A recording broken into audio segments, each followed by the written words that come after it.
welcome to the Sounds of Stadia Podcast, episode number 82. You're joining myself, Chris, one of the hosts, alongside my lovely two co-hosts, the techie teacher himself, Mr. Tom.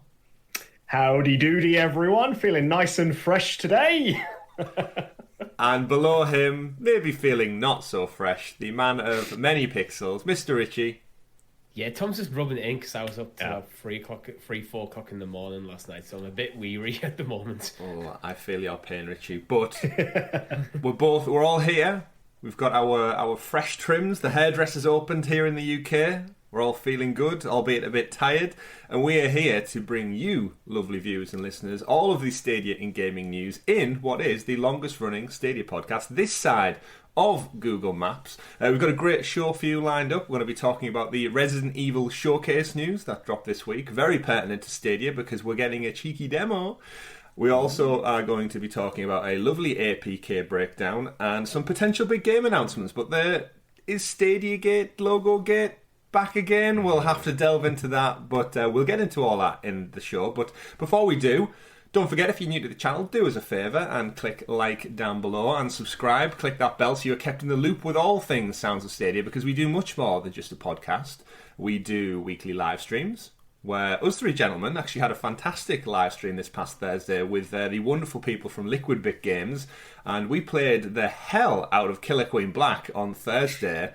Frantic, buzzy action all over the place, and it was an absolute delight. We gave away 8 game codes in total for Stadia. Like we said, the devs are in the chat, and it was so much fun.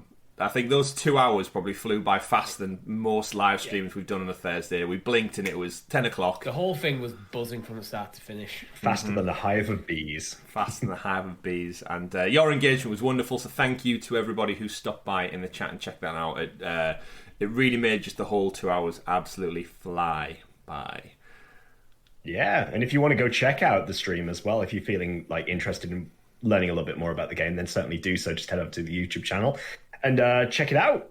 It was great. Ton of fun. Well, check it out indeed. And another big thank you, I guess we should say, to our brand new YouTube members, because last week we announced during our Resident Evil stream, and we made it live on the podcast, we put it out on Twitter, that our YouTube membership program is live, where you can support the channel a little bit more, if you choose to do so, by clicking join below on our YouTube link, or head over to, if you're listening on audio podcasts, head over to youtube.com/Sounds of Stadia, where from as little as 99p all the way up through our tiers, you can support us a little bit a little bit further, and get earlier our Sounds of Stadia SideQuest show up to 5 days early for your listening or viewing pleasure. And there's so many of you. I think there's well over 30 of you who've already taken up on that membership program, so thank you from the bottom of our heart. It's absolutely wonderful to see our patrons migrating over as well, and we're just looking to curate a great group of people. Join us in the Discord chat as well if you want to talk more things games. We will have a live stream this Thursday. We don't know what it is. Send us your suggestions. Leave them in the comments below, and we might just play that game of your choice. But, gentlemen, we've got a busy week of news, as we said. So, without further delay, we might as well jump into it, Tom, with the... Absolutely. Let's go for the super sexy special Stadia Story segment, a.k.a. The News. And what I figured was going to be a quiet week in the world of Stadia... No. I think we got to the middle of the week and it was ticking over slowly, if I'm honest, gentlemen. I was looking at our news doc and thinking it's a bit thin on the top here, just like our hair, it was a bit thin on the sides. And lo and behold... I'm not thinning. My hair may be receding, but it's not thinning. We've had it trimmed. Yeah. And lo and behold, come, I think, Thursday, we had the Resident Evil drop, and then we have APK files, game studio announcements, and it just kind of all took off from there. So let's get into it with our first story of the week for our lovely viewers out there. The Resident Evil Showcase. We are mere weeks away now from Resident Evil Village dropping on Stadia. Remember, if you are so inclined to purchase the game, the window's still open to pre-order it and bag yourself a Premier Edition whilst stocks last in your respective countries, of course. But the RE Showcase, it gave us quite a lot of news, and the great thing with these events now, guys, is that now we know Stadia's getting Resident Evil, and there's a big promotion going on about it. It's on social feeds, news feeds, ad campaigns, all that kind of stuff. It's great we can look into this and talk about it, rather than just a fear about it not coming to Stadia.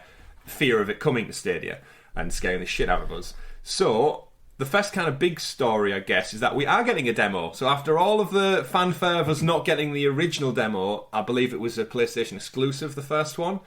Why isn't it coming to Stadia? The game's coming to Stadia. I don't even think Xbox got it anyway, so it's not that big of a deal for me per se.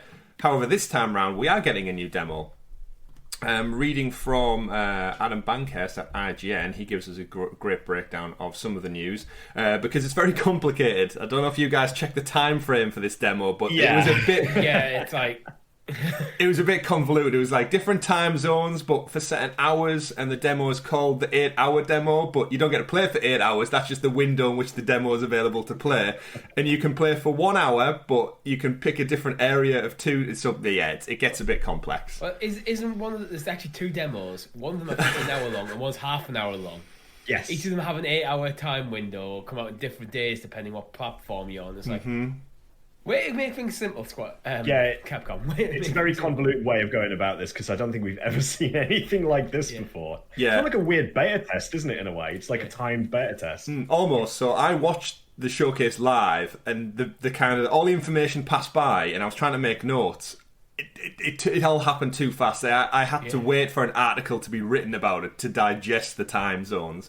So for all of you Stadia people out there, and correct me if I'm wrong, gentlemen, we will be getting, for Stadia specific, I know I'm going to get this wrong just as I say it, it's May the 1st and the 2nd in Europe, I guess, because the days differ. I don't know, it's a bit complex. We get May 1st and the 2nd, players will have an hour to play both the village demo or the castle demo, and they can choose how they split the time within that hour. Yeah, you can play both demos, but you only have an hour.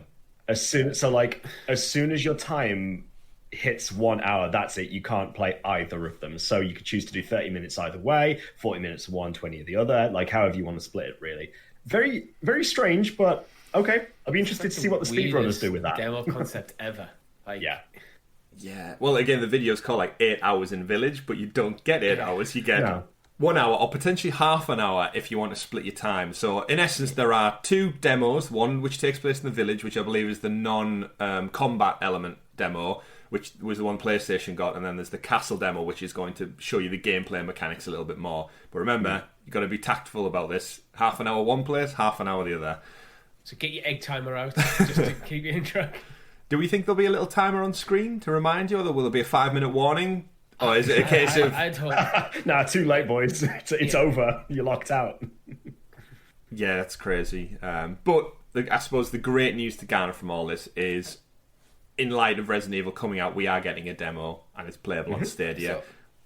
So, out of curiosity, let's say you're playing on Stadia because you can just create a new account easily. You could just create 2 accounts and have a full hour in each of them. Yeah. But who wants to do that? I mean, I might actually be tempted to do that just to quickly create how quickly you can create a Gmail account just to play the full demo, so you get double the amount of Resident Evil demos. And then you could refer yourself as a friend, Richie, which is one of our other stories later in the week, in the episode we're going to be talking about.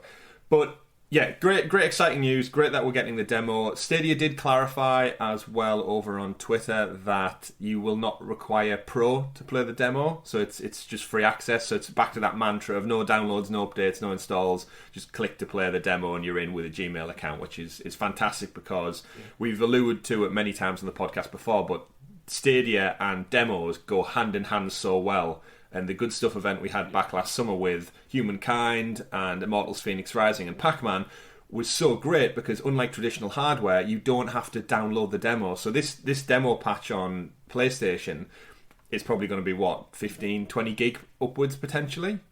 So that's time you have to set aside to download that game, whereas the benefit of Stadia is just click it and you're playing it within seconds without having to clear out your hard drive or make space or set time aside to install it on your console. It's all there and done. So more demos the better, in my opinion. And I'd love to see Stadia keep them hung around a little bit longer, because it's a shame that like the Humankind one was a time limited release and Pac-Man was, because if you were new to the platform, I think a little demo tab once they sort out their interface would be really helpful for people to just jump in and try 3 or 4 games available on Stadia as a demo, And it's just another marketing push, I guess, to get people to test out the hardware and realise that they can jump between several titles without anything. Just click and go.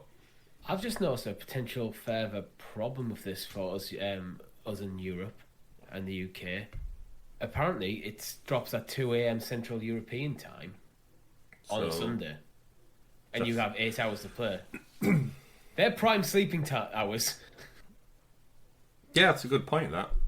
Yeah. But if you're playing a scary game, surely you want to be doing it in the middle of the night in the dark, right? but it's starting to play at 2 a.m. on a Sunday. Yeah, like, I see it. It says that the window. It's really weird how this is actually worded. I'm not sure. I think we need further clarification on it because it says play over an 8-hour window, but the European window is May the 2nd, 2 a.m. Central European to May the 3rd, 2 a.m. Central European. Maybe once you start, you have an 8-hour window to play, but you only have to play for an hour. I have no idea. We'll try to clarify that for people anyway. Yeah. The way I'll do it is I'll wait until it goes live and then everyone stateside starts tweeting about playing the demo and then I'll go, oh, the demo's out, and I'll boot up Stadia and I'll play it if I can, if I have the opportunity, because, yeah, like you said, Richie, I ain't going to be awake playing a scary game on my own at 3, 4 a.m. in the morning. Albeit we could have done it last night because that's how late we were up. Yes. The pain is real. But moving aside from the demo, we got a little bit more of a look in the depths of the gameplay and a few new features that are coming part and parcel with the game. And one of the features I'm really excited for, especially because it's got that online multiplayer element, is the Mercenaries mode, gentlemen. So I kind of knew from past Resident Evil games, not being like a massive fan of the franchise, but knowing of them, that there was this almost like waves of enemies feature, and I didn't realise that it wasn't in Biohazard, and I just kind of figured it fizzled out over the iterations of the game, and it's back. So there's like a wave-based Mercenaries mode. It's kind of like, I think it's like time trial waves where you have, it's similar to Call of Duty Zombies, I'm guessing. That's how it looks to me. Complete for bonuses, score challenge, collect kills, rank them up, improve your weapons and stuff between rounds. So that sounds like Call of Duty Zombies to me. And they showcased that a little bit in the video with all the different weapon attachments and tweaks you can make. So boys will be jumping into Mercenaries at some point, I'm sure, and hunting down those waves. Absolutely. Going back to the demo time stuff, I actually think the 8 hours stuff might be the PS4, PS5 only, because the all platform stuff does seem to have a 24-hour window.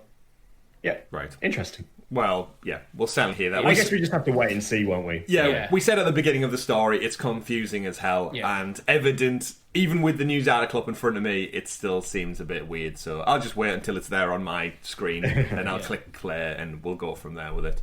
We may do a first look, depending on how accessible it is as well. If we're awake, yeah, of course. And we could even split the first look between an hour each, like one on my account, one on one of your accounts, and go from there. That's how we could navigate that. But yeah, so we've got the game demo, we have Mercenaries. Either of you two, the kind of wave round killing? I kind of like in a multiplayer setting, like, so I think it would be really fun to stream, but it's rare I'd jump into a game like that on my own. There again, I did with Orcs Must Die. That was my most surprising game of the last year. How much I enjoyed it. So yeah, they do give abilities. I think I'm with you on that as well. I think like I do quite enjoy it if depending on the setting really, and depending on like who I'm playing with. If I can find like, you know, you can have really good energy with games, like game modes like that. But I think it's something that we could see about doing on a Thursday night as well. It could certainly be good streaming material for us. It's got that just Strange Brigade vibe that we had. Like you're opening chests, you're getting loot, you're upgrading your weapons, and you're just taking out waves. But it definitely works better in a multiplayer environment. Like, it was great as a child, I think, playing it with my brother, games like that. Great when it's like you've got that other person to bounce off of and enjoy. And when you're being hunted down or killed, you're like, oh, quick, I need help. It's like that kind of like team camaraderie that you get. And so we're going to get Mercenaries, which is very exciting to see. They did sprinkle in some other information. Resident Evil Infinite Darkness, which is the Netflix movie, I believe, takes place in the White House. Graphics don't look that great, if I'm honest, from that one. I don't know whether it's just not fully finished, but Leon Kennedy and Claire Redfield show up in the White House to rescue the president's daughter, who was featured in Resident Evil 4. And part of me just thought the cutscenes in the RE engine in-game looked better than what I was seeing on this teaser trailer for the Netflix series. So Yeah. I figured when they said it was going Netflix, they were going to go Castlevania style animation, not 3D rendered as it is. So, but that's just me. I may watch it. I may not watch it. If it hasn't got what's her name? Is it Mia Djokovic who does all the Resident Evil movies? If it hasn't got her, I ain't interested.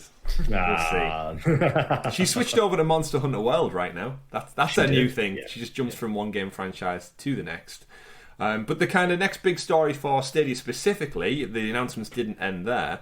They followed it up with a teaser for a Dead by Daylight collaboration. So us three here, Tom specifically, enjoys the murderous hunt that is Dead by Daylight.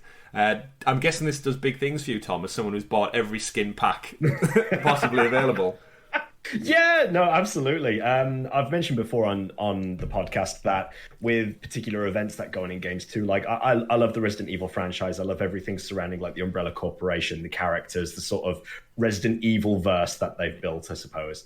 And to have that sort of collab with a game that I really sort of enjoyed, that asymmetric horror of Dead by Daylight, I just think it's the perfect match, really. I just think it's the absolute perfect match. You could play, like, I can see a world where you're playing as Nemesis or Mr. X or the lady from Resident Evil 8 just literally hunting people. Whereas on the other side of things, you could be playing as like the likes of Leon Kennedy or Chris Redfield, big playable characters. The newest guy.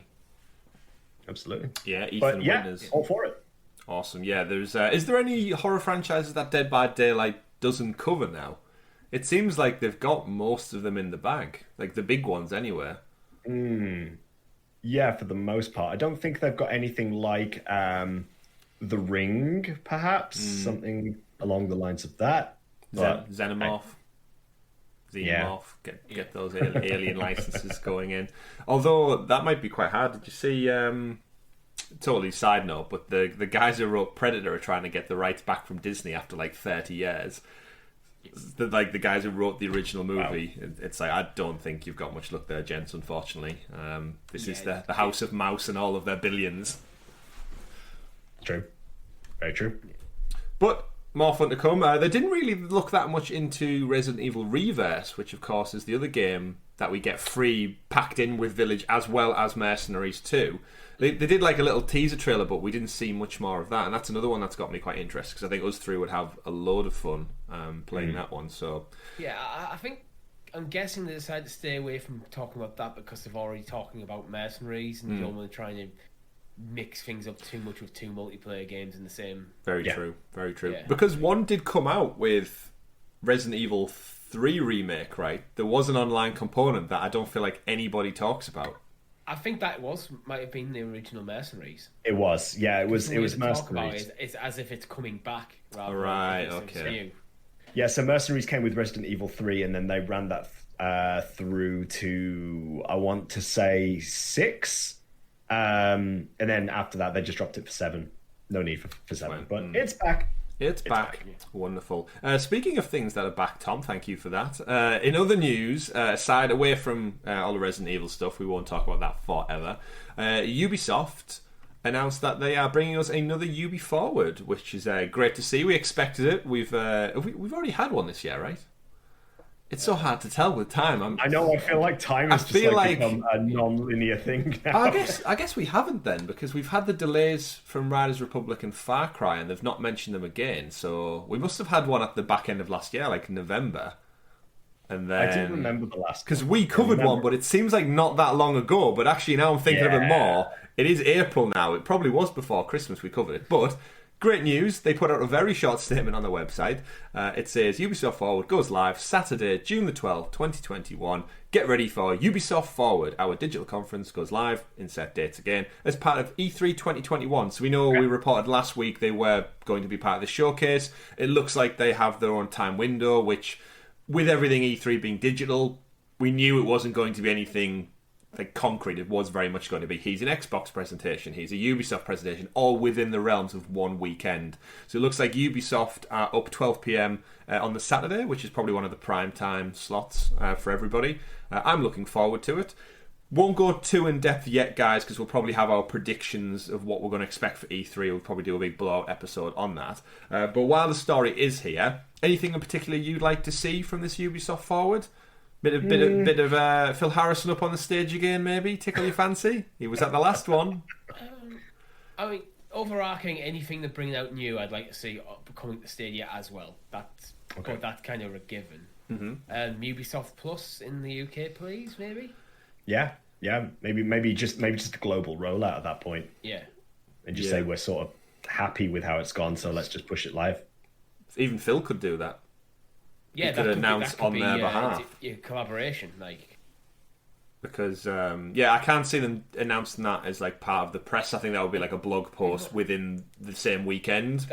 That could be a great integration into like a Ubisoft Forward actually at E3 when all the eyes are on E3, all the eyes are on the Ubisoft conference. Phil Harrison's there talking about Stadia mid conference, and then how Ubisoft Plus you can get all the Ubisoft games for one subscription fee on a platform that costs you nothing to purchase.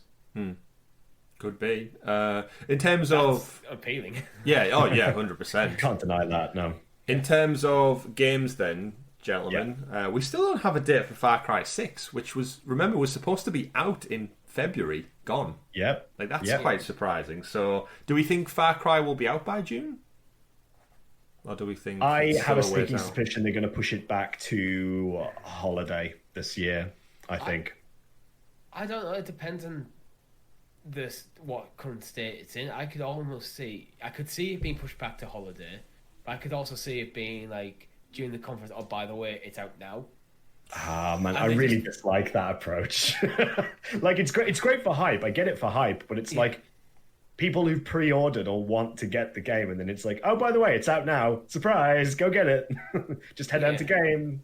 I think it works a bit better because the game is delayed, and we're talking about something that's happening in June, so it's only 2 months away. It's not like massively in the distance that you're suddenly going quiet on. Yeah. Yeah, it's not Ubisoft's MO though. Traditionally to do that, I think because they have shareholders, they have like a right to inform them of when stuff's like on the roadmap. Stadia. Yeah, but I don't think you would inform your shareholders at an E3 press conference. You'd have informed them. Yeah, exactly. That's what I'm saying. So we would know ahead of time if they were going to do a stealth drop. Unfortunately, it would probably be leaked ahead of time because of the nature of their business. But these 2 months for that leak to occur. That's true. From this point. And I also don't see Ubisoft really pushing any big news between now and then at this point. Because you want to say, this is the point where you're gearing up for E3, you want to save your big drops for then. Yeah. At the very least, I think we'll get a date at E3. And I think it will still be this year. It's probably going to be more of the same in terms of like game updates, how games are proceeding. Maybe a look at like the next season of Hyperscape and stuff like that too. Maybe some new projects in the works as well, just to keep us wanting more. You know, that sort of forget that game exists. Yeah, Hyperscape's a bit of an interesting one because it sort of came and went a little bit. We always thought it was going to be one of these games to rival the likes of Apex Legends and Warzone, but it just really didn't seem to. Yeah. I'm sure it's got its own fan base, but I'd like to see it come over to Stadia, to be honest. It might be able to find a new life in Stadia. Depends how many it needs. They did announce it was going through like a rebranding rehash, and now we have this weird situation where is it going to do an Anthem and be supported, but they don't have the full backing and commitment of it because things like this, there's so little space left in that world. With Warzone and Fortnite being the behemoths that they are in Apex Legends, there's such a little gap, I think, left for these games as a service, like battle royale shooter things. And I think Hyperscape for it does a lot of things right. It also seems to just be copying the others, and it is almost that. Well, why would I play Hyperscape when Warzone is just as good, if not far better? All my friends are already playing Apex. So Apex is almost your more sci-fi, and Warzone's your more like military shootery, and they kind of have it both. And then you got Fortnite as the full-on cartoony version. So it's like Fortnite's just pop culture. Like central at the moment. They've got like Aloy and stuff. I don't know what to make of it when you've got like Predator and then Iron Man and then Aloy and Master Chief. It's such a confusion. I think it works because Fortnite is such a ridiculous game. So you can just throw anything at it and it will work. It's like Ready Player One, just there's everything. Or the new Space Jam 2 trailer where there's just every IP possible just gets put into that. Absolutely. It must be really nice to be a shareholder in Epic. Oh yes, certainly is. But back to the games then. Skull and Bones, do we think? Do we finally hear what the hell's going on with that title? I think if it's not at this E3, I think it's dead. Like, ooh, because it's been so long, and it was meant to have already been out by now. Did they ever put a date on it? It does feel like for an eternity, to be fair. Since I might have misspoke there, but it feels like it's something that's just lost out. See, Richie. Well, I feel like a quick Google says initial release date March 2021. So I think missed that window. Scheduled, yeah, I think it was scheduled for early this year. Was it announced in E3 2017? I was just about to say, I'm pretty sure it was 17. Yeah. That's exactly what I was just going to go to. Wow. That's East Gilmore confirmed that the game has been pushed back to at least April 2021 to March 2022 fiscal year. That was right. I remember us reporting that. Yeah. Well, maybe it is then. If that's the case, then maybe this is the time that they need to start showing stuff off, because if it's due between April now and March next year, we got to see something. Otherwise, I think though Ubi could be running the same risk that they had with Watch Dogs, where they bring out too many games and too small of a window, so things just fall through the cracks. Yeah, I think if it comes out at around about the same time as like a Far Cry 6 or something, Skull and Bones, it might not have the sea legs to actually stand up. Like I've both skipped over Watch Dogs and Immortals Phoenix Rising because I was playing Assassin's Creed, and then Cyberpunk, then other games took my interest, and it's just like taking the wind out of its sails. And they just fall into backlog territory. Right, let's move away from this pun-injured story. Beyond Good and Evil 2, I think is similar boat. Damn it, I did it without even realising it. Similar. Where it's just again kind of dead in the water. I was never. Send your best pirate puns to soundsofstadia@gmail.com. Dead in the water. At some point, these games need to stop just being kind of vaporware and actually have some substance, or just cancel the project. Yeah, maybe it's just time that they just walk the plank. I knew you were going to say a thing. I could see as soon as you started that sentence. We're sorry. Create a mutiny if you're not careful. Right. Okay. Right. Let's move on. All right. We'll move on. We're drawing a line. We're drawing a line, folks. We're moving on. So, final few points then. Riders Republic, we expect to see soon, I guess. Again, it was supposed to be out already. I think that game just needed a bit of polish. I can see them wanting to get it out some point in the summer, because it's an active sports game. So I think it lands best in the summer when people are hopefully outdoors on bikes and doing all that crazy X games, X-Cross and shit. Yeah. Right. And Phil Harrison, yes or no, gents? No? Richie? I'm going to go with yes. On basically the integration I've said, Ubisoft Plus coming to Stadia worldwide.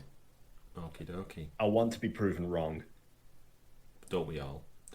I'd like to see him this year, and in any format. Is Phil still alive? As the head of Stadia, it's his presence. I think I saw on Twitter, someone mentioned that they retweeted Phil Harrison's last Stadia specific tweet, and it was from something like last November and it's not like, it's the head of Stadia. It's like, I know Twitter's not the be all and end all, but to have a presence when you see like the likes of Phil Spencer and stuff sharing everything Xbox, and Major Nelson sharing everything Xbox, and then it just if he doesn't want to be the face of the brand, he could get someone else to be the face of the brand, but he's already lost someone like Jade Raymond. Mm-hmm. So at the moment, all eyes are kind of on Phil. Yeah. Not Spencer, but I do think these big corporations, they need that like kind of human touch to them. We saw Sony do so well when they had like Jack Tretton and such up on stage, and Andrew House as well when they were doing all the presentations, and they've got Mark Cerny who does all the technical in-depth talks. And for better or for worse, you have that human presence to put to a massive global like conglomeration, and it helps make you realise that they're just people who work behind the scenes on these things. The best example was what do you call him from Nintendo? Formerly from Nintendo. Reggie Fils-Aimé. Like he's such a character that represented the brand, and then they replaced him with someone called Bowser, which is just perfect. Yeah, it would be. Yeah, we just need someone as called Mr. Google to step forward and just get Sundar Pichai come out in a giant Stadia controller outfit like a mascot. Yeah. I'm Mr. Google. That could work. I'm sure they've done. Mr. Android, get the Android alien guy. He'll come in and clean up. They need to that's make little an guy. Android Alien game. There he is. Yeah, they need to make an Android Alien game and also bring this dinosaur to Stadia. And Worm Game. Where's Worm Game? Still waiting for Worm Game. Worm Game. I forgot all about that. Worm Game. I'm gonna start doing that every 3 to 6 months because it just seems to be a recurring theme on the podcast. Where is the Worm Game? Worm Game. Speaking of games, though, we will pivot back around to our next star of the week, which is that IO Interactive, creators of Hitman and the new upcoming Project 007, have announced a new studio in Barcelona, Spain. Which fantastic. It is fantastic. It's a beautiful city, Barcelona. Yeah. And they've came out in the statement, we're proud to announce the opening of a new studio in Barcelona as part of our ambitious and exciting plans for expansion over the coming years. The newly established studio will be known as IO Barcelona. Not too many one's surprise. And joins IO Copenhagen and IO Malmo as the third studio to work on our award-winning Glacier technology and ongoing projects and universes. Hitman, Project 007, and an unannounced new IP. Ooh. All 3 studios will be treated as elite studios and will make a significant impact to ongoing development and publishing efforts across all projects. Barcelona, blah, blah, blah, city centre, exciting times ahead, integral part of the plans, etc. So it looks like essentially IO are expanding, which is great to see. It's nice to see once they broke away from the Square Enix Hitman stuff, they've gone from strength to strength, in my opinion. Hitman 3 was an absolute smash hit. They've got an IP like James Bond in their wheelhouse now. And now they're opening up a new studio, so it's wonderful. I love to see it, and this just means more games for us going forward. And they have a partnership with Stadia, which is huge news. It's great. It's better for everyone. What's the third IP though? Do you think, guys? What do you think? So we've got Hitman, which we don't know whether they're going to do another iteration or just support. I like something new, like a completely new IP from the ground up. Hitman's pretty much a legacy IP at this time. Yeah. It's been around for quite a while. James Bond, I don't think we need to discuss about what that IP means to a lot of people. Mm-hmm. So I'd like to see them like stretch the creative muscles and come up with something completely new. Golf game. It's interesting because chances are it's probably going to be built on the same sort of engine as well when it talks about their Glacier technology. So we can sort of expect something that's not episodic, but like within a series within the same engine, though, on the same launcher, effectively. Maybe a bit bold. Maybe make it like a sci-fi or something. Out there, because 007 and Hitman are kind of in the same sort of bracket. They're very close together, like the Venn diagram of games. Chris, you might like this one. I'm not sure where the IP currently sits at the moment, but I was just maybe thinking, if you take the idea of Hitman as a character, Agent 47, you take the idea of James Bond as a character, what other type of character could potentially work well in another universe? And I just had a thought for a moment, what about if we took it back to a fantasy setting, we go with the Lord of the Rings IP, and we go as a ranger instead, something like that. Ooh. That would be awesome. But I'm pretty sure the IP sits with Amazon at the moment. Warner Brothers, that IP would be insanely expensive, considering they've just forked out a load for 007. It feels like that may be overstretching. If 007 flops, which is possible, then suddenly they're in difficult waters. Maybe sci-fi is probably something that it's going to lean towards, quite possibly. Cyberpunk-esque, I imagine. Or they could go with this, like, sort of stick with the spy thriller stuff and do, like, a Mission Impossible game. Oh, wow. That's true, I'd imagine they want to make something that's wholly their own, so because they're so familiar with working with a known franchise in Hitman, and they've just bagged 007. I think that this would want to be their projects that, from the ground up, it's purely of their creation. I would guess, like, as if you're opening a brand new studio and you're trying to expand your company, I think it would make sense for them to get an IP that's wholly theirs. It's not got any legacy link to any other companies and such. It's just purely their own. So I'm thinking, how much could you read into it being in Barcelona? Are they looking for Spanish influence there? Could we see an Uncharted adventure game potentially? Because again, it's third-person games is what they're best known for. We'll see. Well, I guess time will tell. I think it being in Barcelona, they're just looking at what cities can be like decent hubs for game development going forward. Yeah, and they are a European-based developer, especially with things like Copenhagen and Malmo. Maybe they're just looking to get more spread out a bit more into Europe. Yeah, potentially. It's nice to see actually, like developers like we're going to focus in our studios in and around Europe instead of where, unfortunately for us in the UK, most game development seems to either be in Japan or America or Canada. Well, we got Rockstar, guys. We got Rockstar. Yeah, we do have Rockstar. And we've got a lot of developers, but it's spread out. All in London, mostly. Yeah. And I guess speaking of IO then and the partnership they used to have with Square Enix, the next... it could potentially be a huge story, but at the same time it could just be like a damp squib at this point. Square Enix, through the week, according to Bloomberg Japan, they came out saying there is a couple of companies that are courting the acquisition of Square Enix, to which they have came out and bluntly said, no, we're not for sale, that we've had no offers, don't read too much into it. But there's always that element of you don't get smoke without fire in a way. Yeah. And the rumour going around earlier this week was that Square Enix may be up for grabs. Now, in all the news that we've covered over the last couple of months, I could never see Stadia acquiring this. I just want to get that out there. Like, it's not an acquisition. I don't think they're in the market to buy companies.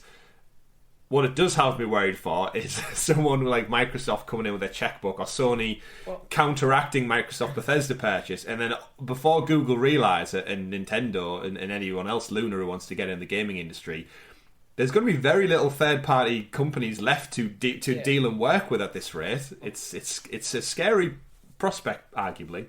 My immediate thoughts on this is the game industry at the moment seems to be like there's a lot of platform holders, and suddenly, like, especially if the moves Microsoft are making, everyone's fighting for anyone who's still free, like in independent. Mm-hmm. Oh God, if we don't get them, if Sony don't get them, Microsoft might get them, or maybe Nintendo might make a wild bid for them. I think this is where the Square have probably been hit up by a couple of interested parties, and almost probably getting this out before press start leaking too much about the nature of the conversation. Just going, look, we are not for sale. Let's just make it definitive. Yeah. Well, again, they're a publicly traded company, so the reason they've had to make this statement so quick, they've literally said, we do not consider selling off the company or any part of the business, nor have we received any offers from a third party to acquire a company or part of its businesses.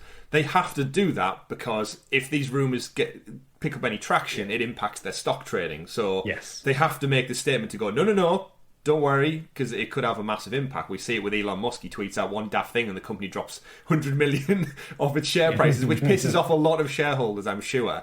But absolutely, it just goes back to our conversation we had many, many months ago now, guys, that how can these types of decisions and rumours impact Stadia from a Stadia-centric podcast perspective? And the reality has to be that if Square Enix was bought up, and now we know Bethesda's gone, Stadia's potential future library gets smaller and smaller with every acquisition that's made from the bigger players in the market. And it's scary that if you took Square Enix titles from Stadia and you took Bethesda titles from Stadia, there's only really Ubisoft and indies, and like EA, I guess now is starting to like pick up a bit, but it doesn't look these kind of acquisition wars that are starting to happen. The Bethesda deal is quite monumental for the gaming industry because this was a third party tentpole of the industry that is now a first party. That is a seismic shift, which I don't think we've felt it in the industry yet. I think it's going to be a number of years once the current contracts with Bethesda have with like things like PlayStation and Nintendo are over, and they start making exclusively for Microsoft. That's when I think we'll notice that more. Certainly. But with Square seem to, I've talked about this before, they seem to have this thing where they'll do exclusive games for various different platforms. You see how many different exclusives they have. Like, if you look at like Final Fantasy VII, was initially a PlayStation exclusive. Bravely Default 2, which I've recently played, that's a Square game, but that is a Switch game. It's an exclusive. So that seems to be how Square prefer to do things. Yeah, they just have long-standing... So I can see it being like on Square's board of directors sitting there going, it doesn't make sense for how we've got to the position we are to go with one party when we've done really well by making various different types and styles of games that suit individual platforms. Very true. and it's all business, I guess. Like even reading more of the Eurogamer article, video games consultant states in there that the Square Enix stock soared 14% just with these rumours alone. Yeah. So then, for what it's worth, is this just people within industry, like the stock holdings, because of like Avengers didn't do as great, they're trying to just make up some loss there, and it's kind of in the football world, Richie, when agents they start rumours in the paper that this player might want to move to Real Madrid, so then all of a sudden, even though the player's not said a thing, all these other clubs are now interested. Is there offers on the table, and it just starts bumps the value up a little. Yeah. I completely get why any platform holder will be interested in Square Enix, but I really hope they're staying independent, because if you think about something as awesome as Octopath Traveler, would that got us anywhere near as amount of traction if it wasn't initially a Switch exclusive? Yeah, true. Because that game and that style lends itself so well to Switch, and then it got its following, which then went to launch on other platforms and was able to succeed. Mm-hmm. Yeah, you're completely right. And to put a pin in all this, I guess, is just quickly off the top of our heads, guys, how little would the Stadia library have if we took away Square Enix titles and Bethesda? Because I'm thinking that's all the Tomb Raider games, Final Fantasy, Avengers, Outriders, Dragon Quest, which I'm currently playing now. It's a Square game. Yep. Then we'd lose Rage, both Doom games. It's a lot, isn't it? Really, like a lot of big like AAA as well, which is which would be the concern. Absolutely. And again, I don't think we'd lose them, but it just sets a potentially bad precedence if this went forward with us getting a Fallout game in the future, or Starfield, or time will tell. And we know Google clearly are not in the market, or we don't think they're in the market for this kind of thing. But you're right, Richie, in saying the Bethesda deal it showcased that nothing is impossible in this world of gaming. And But before we wrap that story up, though, I think what we do need to do, and I don't want to add anything to the rumor mill here, but is this not just the same equivalent with the press release from Square Enix saying, like when a board of a football team says they have full confidence in their manager and that they won't be sacked at the end of the season? I don't think this is. You think it's like the final, that's the secret nail in the coffin? But they have to say it for the sake of saying it, but it doesn't mean it's not happening behind the scenes. The reality is, until it happens, we won't know, and we will, there's no way for us to know. Again, it's this, it could very well be happening, but like you guys have said before, I just hope it would. I hope it doesn't, because I really do think Square Enix are better than that. The thing is, though, I think there's one thing saying a board of directors at football clubs saying we're fully behind the manager, which is probably half true at the moment they said it. To outright say we do not consider selling off the company. Mm-hmm. It's a fairly definitive statement. It is. I'll give you that. Maybe he just puts the value up more, so they get an extra $500 million by saying no, we're not for sale. But if you offer us another $250,000, maybe that'll tip us over the edge. But with it being publicly traded, that makes a sale harder. It does. That is a very good point. Yeah, it's not as easy as just like sign off and done. It has to go through a lot of vetting process. So Square Enix is safe for now. Stadia is safe for now. Moving on to the next story, gentlemen. We got another APK breakdown this weekend, actually. It was quite late in the week, like we said. Slow news week to start, and then all of a sudden the bottle popped the cap, and everything was all over the place. So we got another APK breakdown. Our friends over at 9 to 5 Google. Some solid work from Carl Bradshaw once again. Gives an insight into all the Android details. For those who don't know APK files, it's when the Android app updates. They can drill down into the coding and give us a bit more detail into what's going on. Big things from this one, referral bonuses. Guys, if we know about referral bonuses already, they're already a thing. You can recommend people play Stadia and you get a month Stadia Pro for free when they pay their first month legitimately. This time around, however, it looks like they're branching off into a different tiered system. So from what it reads in the APK breakdown is you recommend a friend, you get a month Pro for free, they get a month Pro for free for the recommendation. You do it again, you'll potentially get a code for 50% discount off a Stadia controller on the Google Store. And if you do it a third time, you get an exclusive avatar, which is a cute as anything little premiere edition with a sticky out tongue. I don't know what order these go in. My guess would be the 1 month free, then the avatar, then the controller. The controller would seem the premium 3 month, 3 recommendation kind of reward for that. Yeah. Because 50% is a fair chunk, to be fair. Unless you just pre-order Resident Evil and just get one for free with that. But it's great to see. It looks like the Stadia APK breakdown's given us a good insight into the ball rolling. Next feature. I think this is a fantastic move. It's basically mobilising the Stadia players already to get other people invested in the platform. The army of Stadia people out there. Maybe we need to bring back our hashtag Stadia foreplay. Maybe get it out there.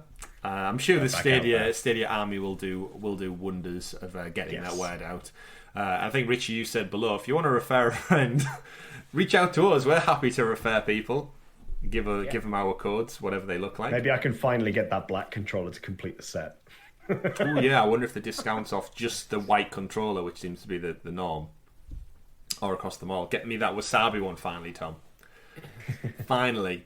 Next up on the APK file, probably the biggest part of this was the Google TV progress. So we know for some time that we're expecting Stadia to be working on the new Chromecast with Google TV. That's the right name, I think, gents, in all its longevity.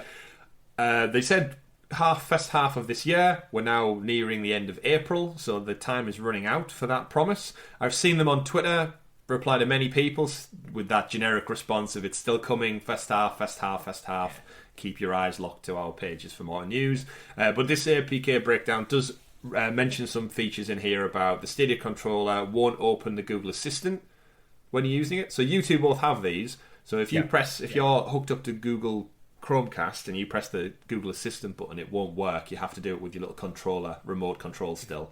Not that. I've never pressed that button anywhere. Yeah. Oh, really? I don't really use voice commands that often. The only time I really do is like my Google Home hub thing. Yeah. But for I like a remote sometimes when I'm watching TV. It's nice. See, we don't always use it with the Google TV, but because we've got like the Philips Hue lights in the living room as well, we can actually use it to control the lights. So if we're watching a movie, we can just say turn off the living room lights and stuff like that, and it will just respond, which is great. Stuff like that. I just think voice activation works better when it's actually voice activation and I'm not pressing a button. At some point, I'm already pressing a button. I might as well press the rest of the buttons I need to press. You got a point. They've also mentioned a few things there about changing volume control, and the Stadia app is not optimized for this TV.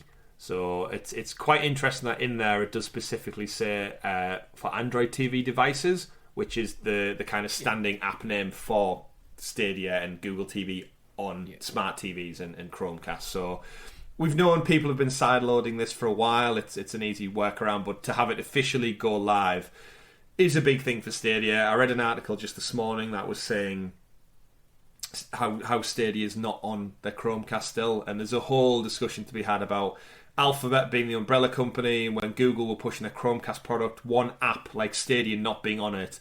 It's not down to them not discussing things, it's just the reality is Google were not going to delay the launch of a new hardware product for the sake of one app not being optimized in time.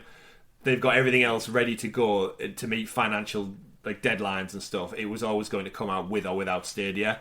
So who that lands on, we'll never know. But it's about time it's finally came, because we've rumoured and theorised for a while that the Chromecast Ultras, they're off into the horizon now. They're off on that. They're nearly gone. You can't buy them anywhere except for secondhand and Premier editions, evidently.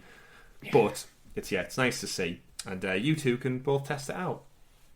See how it runs. It's interesting to say that at this point, though, with these Stadia apps for Android, they can actually be sideloaded onto the Google TV at the moment. So if people did want to try these out at this point, you are fully able to sideload the app onto the Google TV, and it will work. I believe another thing I saw from a Twitter user in the Stadia community as well was also saying that the 4K option now works on the Google TV too, which isn't reported amongst the APK, but it's another step closer to confirming that it is on its way now. So I'd like to think within the next month, perhaps, hopefully the next 30 days might actually bring it to us, because I'm waiting to see it every day I turn the Google TV on. And I'm just waiting to see Stadia appear at the top bar. Really hoping it'll pop up soon. Yeah, there's some good features. And Certainly. 4K, they've also said a bit more about party chat. We know chat's terrible as it is through the app, but it looks like they're adding more features in, things to do with like party leader, party invites, join my party, chat now available. So again, these are just a few particular settings that they can pick out from the coding, but it must be close now. And the kind of final bit from the APK file is the opportunity to delete captures in batch rather than one at a time. Which that's not a big thing for some people, but if you it's quality of life. If you capture a lot of things, I'm sure it's an absolute pain in the ass to go through and delete them. It's kind of interesting that, because that's actually something that popped up on Reddit kind of recently when I was looking at a quality of life thread.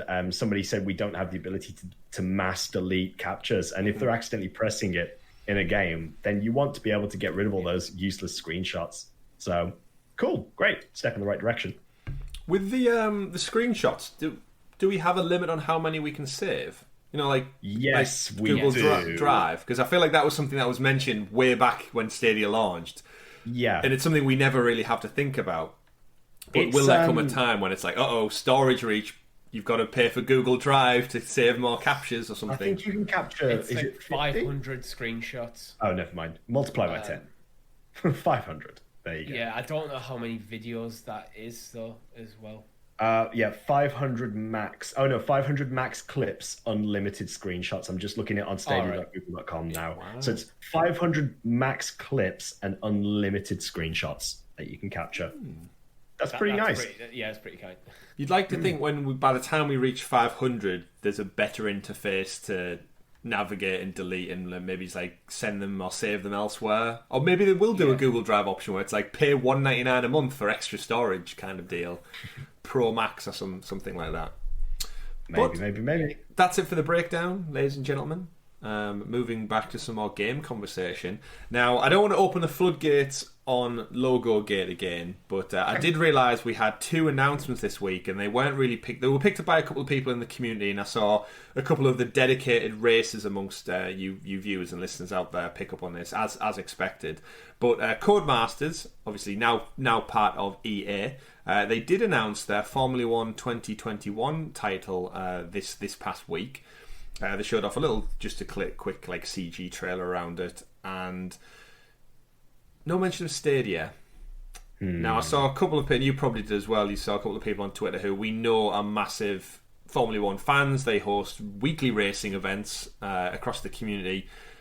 And are we now reaching that time of year again where we go back into the same cycle of, because Stadia don't say anything and they don't tell us dates and commitments until like the month of or the week before, are we now going to have to go through an entire summer of big titles announced at E3 and they don't have Stadia there? Because we know we're waiting on Football Manager still. That's been out on Steam for what, Richie, 4 or 5 months now? It's like FIFA Gate, but longer. So you've got that. We've got FIFA 22 is arguably going to be announced in the summer for a release this September. We've now got Formula 1 2021 with no logo, and we might as well throw it in here as well, because WWE 2K was also announced at WrestleMania. They showed off Rey Mysterio being the front and centre. No mention there as well. So that's 2 games. We know we got WWE Battlegrounds, so we're getting the prequels essentially, but no mention of the new ones coming. So what do we think? The thing is, last year they got an absolute hammering for Logo Gate, where they'd be through all the different conventions, or like summer games fests and stuff. Like, are they going to be there? No, they're not. Or wait, actually, we know this game's coming to Stadia anyway, but the logo isn't there. All that sort of stuff.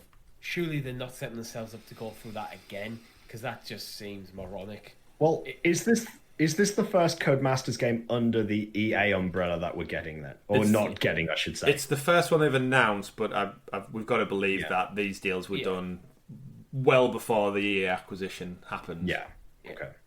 Unless EA class this as one of their titles they're bringing across. That would be cheeky. Well, that's the annoying thing, because I was thinking back to the original EA announcement, and we were supposed to get a 5th unannounced game. And we still haven't heard anything of that. Yeah, FIFA, Madden, Jedi Fallen Order. Yeah. You've got me now. You've got me now. What is it? What is it? I don't know. That's it, isn't it? How fun. Is it just 3 that we've got so far? There's no other sports games, is there? Golf's 2K, isn't it? Yeah, PGA was 2K. Yeah, we've got no Need for Speed yet. We've got no Apex Legends, which we guessed was going to come last summer. I feel like that was the Stadia. Was that the Connect? They announced that, wasn't it? Yeah. So just Madden, FIFA, and Jedi, I think. Yeah. So we expect 2 more, right?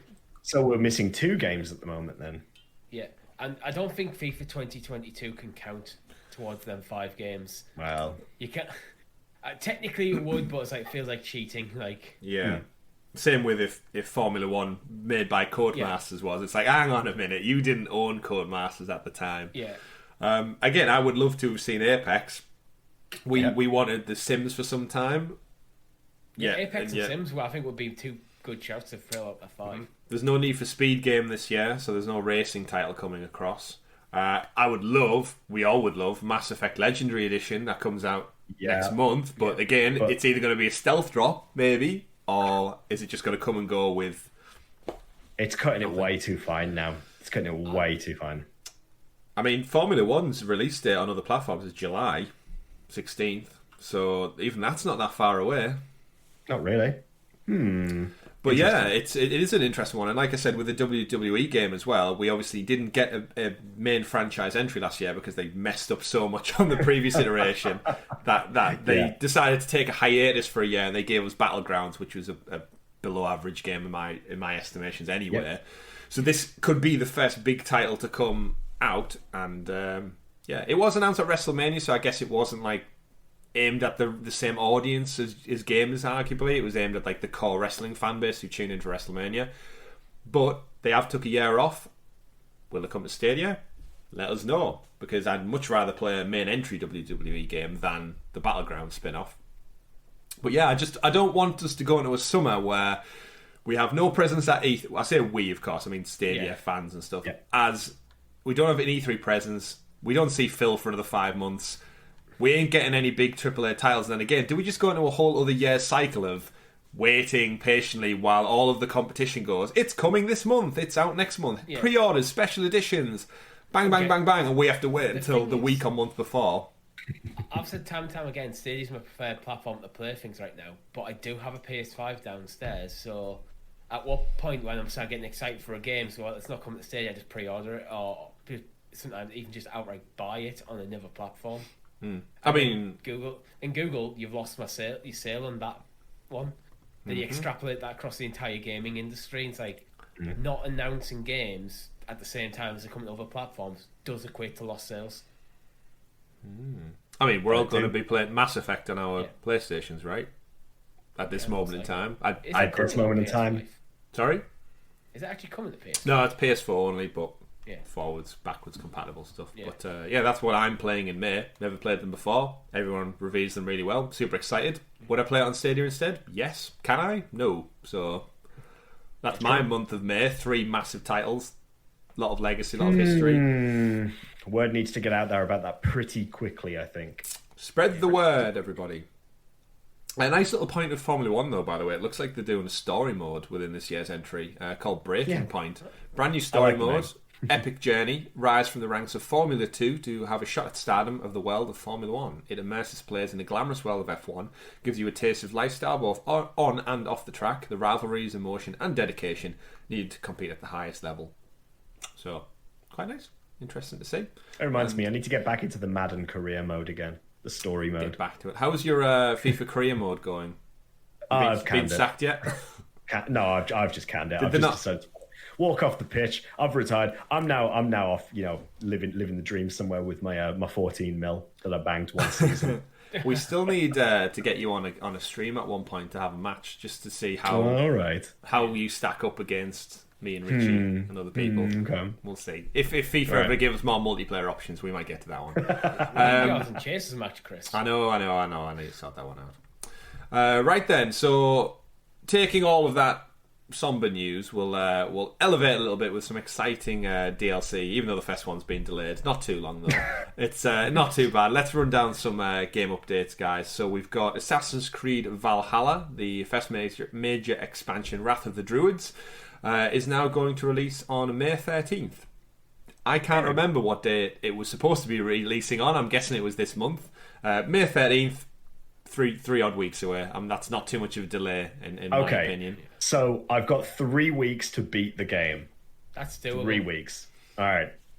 That's my plan starting after tonight. Starting tonight, that's the plan. Okay. How far did you get? I got nowhere. I literally... I beat the intro, if you want to call it. Got to the boat. Did that very first raid that you could do on the little island as soon as you leave with the boat. Yeah. Did you land in England? No, I reached the first town where I played the mini games, like the drinking mini game, the epic rap battles of history, and then that was it. So you're in the prologue still. Basically. Yes, I suppose I am. So you've got about another 115 hours to go then. I think what I'll try to do is I'll try to plow through the story and then go back to try to do everything else. Just get through the story. That's what I would. If you want to try and get it done in 3 weeks before the DLC, I'm focusing on story, and you can do the collectible stuff later. Yeah, of course I can. Or you just be like me, just give up. It'd be like me where I'm looking at my pile of games stacking up. Was like, I just want to finish this game and give up. It's really frustrating for me sometimes. Sorry to get off the topic of the news here, folks, but it's really frustrating because there's often times when, and I'm sure we've all had it, where you've sat down to play a game and you look at your list of games and go, like, you look through them and you go, could play that. Too many choices. And then you get to a point where you go, do you know what? I actually can't be bothered, so I just close it and open up YouTube instead and watch stuff. And I'm sitting here now thinking I could be spending that time playing Assassin's Creed, playing Dragon Quest, playing Ys 8. Like, there's so many... Playing Cyberpunk. There's so many things I could be playing. But now I've got a date to try to achieve. That does sort of motivate me a little bit. It motivates me somewhat. You have to keep us updated in our Discord server. All right. Well, is that a special throwaway to the Discord server there, Richie? Yeah, it is. Wonderful. Yeah, you'll have to, Tom. But I can guarantee every one of our listeners and viewers has been there in that situation. Yes. I think as a gamer, you've all experienced something like that in life. It's some days you just get home from work and you're just too tired to play a game. I just want to do something passive. Yeah. Totally. And sometimes I just want to play Killer Queen Black, available from Liquidbit on Stadia. Very much worth checking out. It's got better multiplayer offerings than FIFA.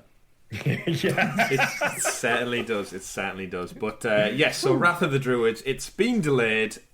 I didn't realise it was out this month, but the delay doesn't have that much impact. If the delay was like till the middle of summer, maybe. But obviously they run the risk with DLC of if they leave it too long, people will just become like... I haven't played Valhalla since probably January now, maybe, middle of February, when I wrapped up the main campaign. Then I switched over to Immortals, and that DLC for Immortals, which we're going to talk about in a moment, has been consistent every other month we've got something. So I keep going back to Immortals. Whereas Valhalla, I've had such a break from it now. The Druids thing hopefully does something exciting to get me back in, and I'm looking forward to it. But May 13th, ladies and gentlemen, Wrath of the Druids. Following on from that, as just mentioned, Immortals DLC. They've announced their third post-launch content, the Lost Gods DLC. Third narrative DLC from Immortals Phoenix Rising will launch on April 22nd for Switch, Stadia, second, gentlemen, PS5, PS4, Series X and S, Xbox One, PC, and Amazon Luna. That's interesting. Stadia in there, second after Switch. Unfold entirely... This is the weird DLC I mentioned you guys. So I've just finished, yesterday, I finished the Myths of the Eastern Realm. So just to clear, remember, it was the first DLC was focusing on Phoenix in Mount Olympus, all that kind of stuff. Very similar to the main game, but with a lot more puzzles. Too many puzzles, some would argue, and a little bit more story.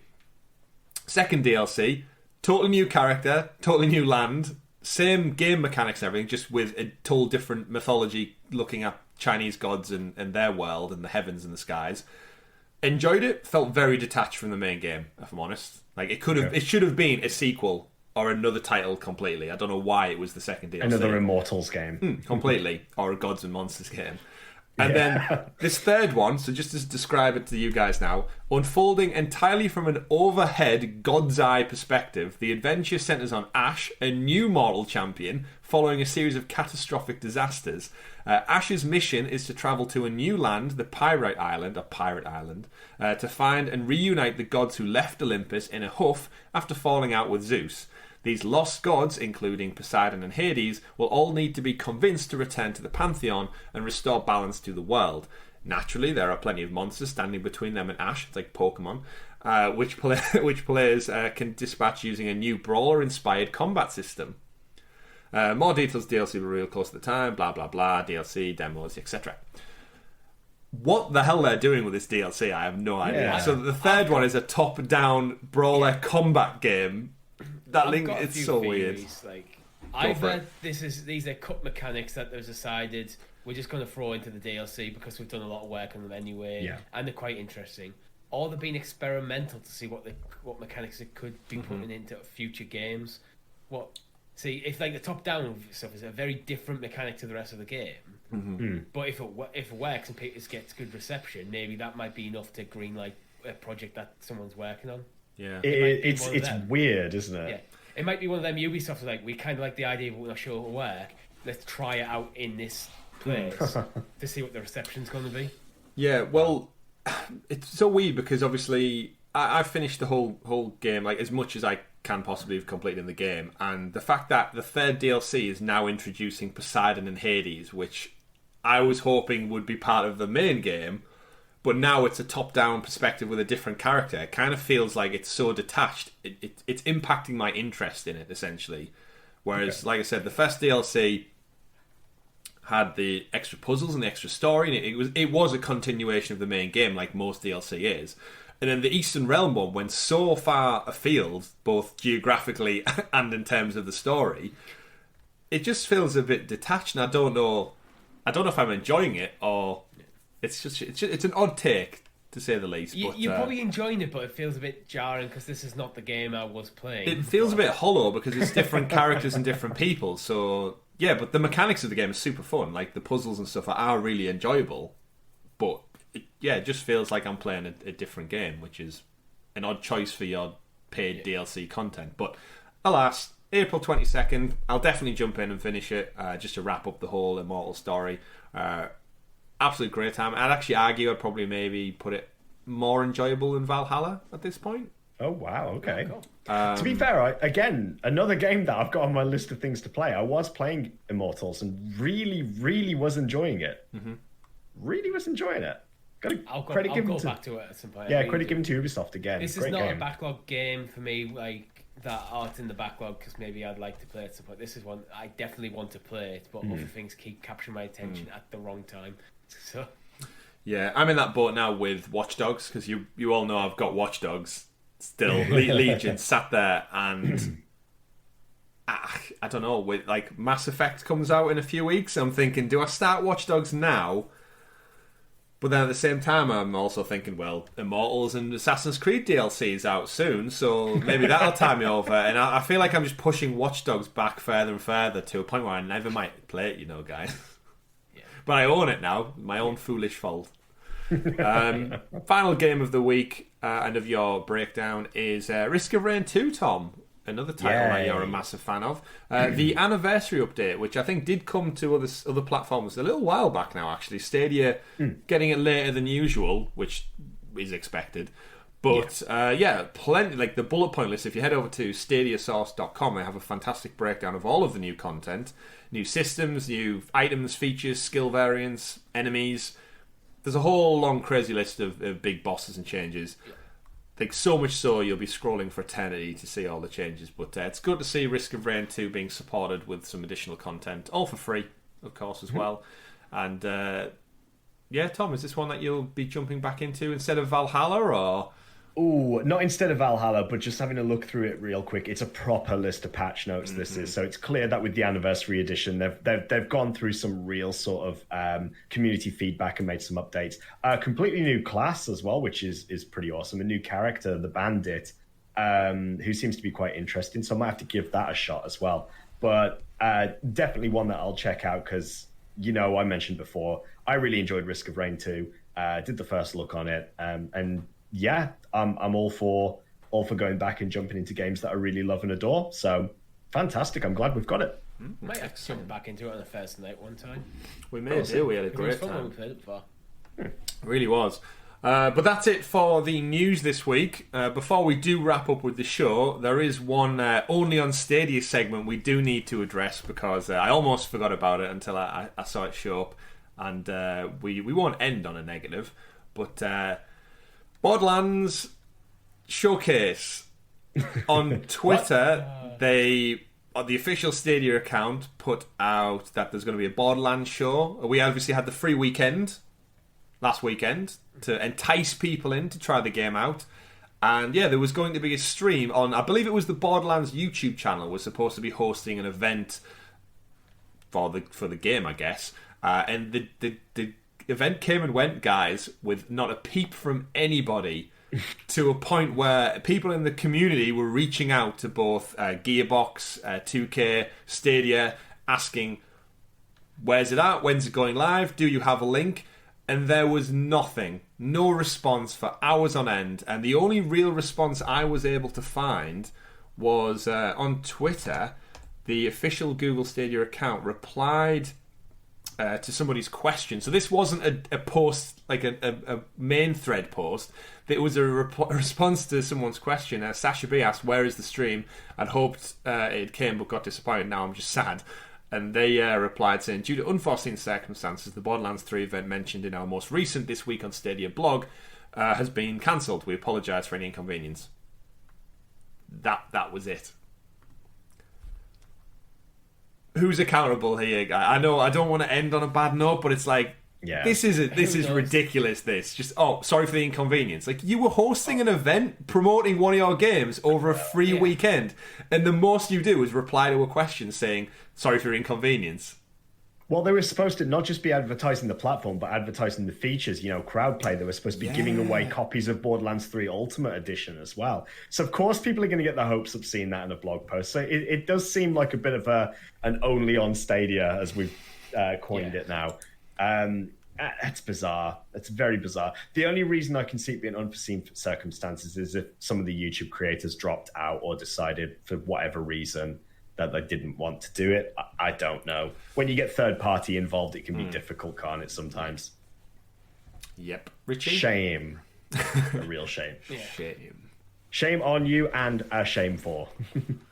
But it feels like if someone dropped out even last minute, you make an announcement that it's cancelled rather than just hoping people don't notice. Shh. If we don't say anything, they won't notice. And everyone's gone, isn't this supposed to be like... stand perfectly still? Wasn't it meant to be a Borderlands thing? Yeah. Again, it being on a Sunday is a bit of an odd choice for it. It would have been better to host it prior to the free weekend, so then everyone gets to see it, all the amazing features. Oh, by the way, it's free to try out now without a pro subscription. Click here, click the link. Which I'm sure was their intention. But yeah, just come out and say it. Like, stuff happens, shit happens. We know it does. We've had to cancel stuff in the past because of just something like our internet goes down or stuff gets in the way. But to just ignore it, again, it's all about just that saving face, that marketing, that public perception that you put out there. And there's nothing wrong with saying sorry due to unforeseen circumstances. We had to, but do it. Don't do it as a reply to somebody's question. Do it as a statement before the event time comes and goes. With nothing to say. That's like, I know we're only a small YouTube channel, but if Thursday night came at 8 o'clock and we didn't go live for our live stream and we just stayed silent on Twitter, nothing in Discord, and just people would just ask, they'd want to know what's up, they'd want to know if we're okay, hopefully, but they'd also want to know what's happening, because they might have set aside their time. It has happened to us where we've had to cancel last minute, but then we went and pushed it out, we have cancelled, everything's fine, just other things got in the way, real life stuff. Indeed. But it happens. It does. It's one of those little things. But again, just be human, just admit it and come out and tell us, but don't do it 6 hours after the event came and went, because people have expectations. And and we've all got high expectations for Stadia, gentlemen, because we love Stadia, and that's why we're here doing episode 82 of a Stadia-centric podcast. And it's not all doom and gloom. We've got plenty of games still coming out in the next coming weeks. We've got some big titles to look forward to. We've got some amazing news from big studios, Ubisoft, IO Interactive. Exciting times are certainly ahead. We've got Resident Evil Village on the horizon. We've got those premiere editions on the way soon, hopefully. Some of you cheeky people out there, us three included, may have even bagged yourself a Lenovo discount this past week. I don't know if it's still available, but yeah, us three went and checked out that Lenovo link, signed up to Lenovo Legion. I don't know what I've signed up to, but I've done it because it got me You've 3 months. The Legion, Chris. It got the Legion of Doom. It got us 3 months of Stadia Pro for free. So I guess to end on a high note, we don't have to pay for Pro for the next quarter of the year, thanks to a little Lenovo promotion. So that can't be. Thank you, Lenovo. I don't own any of your tech, but thank you for adding me to your Discord channel. So go check that out, link. I think it was 9 to 5 Google, maybe, who promoted it. Either way, I found out off you, so... Just Lenovo Stadia promotion, you'll be able to find it if it's still live. But thank you, everybody who's tuned in to episode 82 of the Sounds of Stadia podcast. We've had a great show this week. Do remember to check out the Discord channel if you're interested in speaking to us, three gentlemen, and all the wonderful people as part of our community. Don't forget to give the video a like if you haven't done so already, and subscribe to the channel so you are kept in the loop with all things Sounds of Stadia, like our podcast, like our weekly live streams. Let's stream. Live stream. And of course, our topical SideQuest show brought to you by my host, Richie. And Richie, what's our topic this week we're going to be talking about? We're going to be breaking down Stadia's most requested features. Ooh, I love a good top 5, top 10 list, whatever it ends up being. And remember, folks, you could get that up to 5 days early by joining us on our YouTube membership program by clicking join down below if you're watching now on youtube.com/Sounds of Stadia, where from as little as 99p you can support us three gentlemen a little bit more, push us to elevate our content and bring you better quality stuff every week by just clicking that join down below. And nothing's kept behind a certain price wall, so just give as little or as much as you wish to, and you get a lovely little emoji badge, a premiere edition, next to your name when you join us in the chat. That's all for this week. My name's been Chris. I've been Tom. I've been Richie. We've been Sounds of Stadia. Have a great week, everyone. Take care and game on.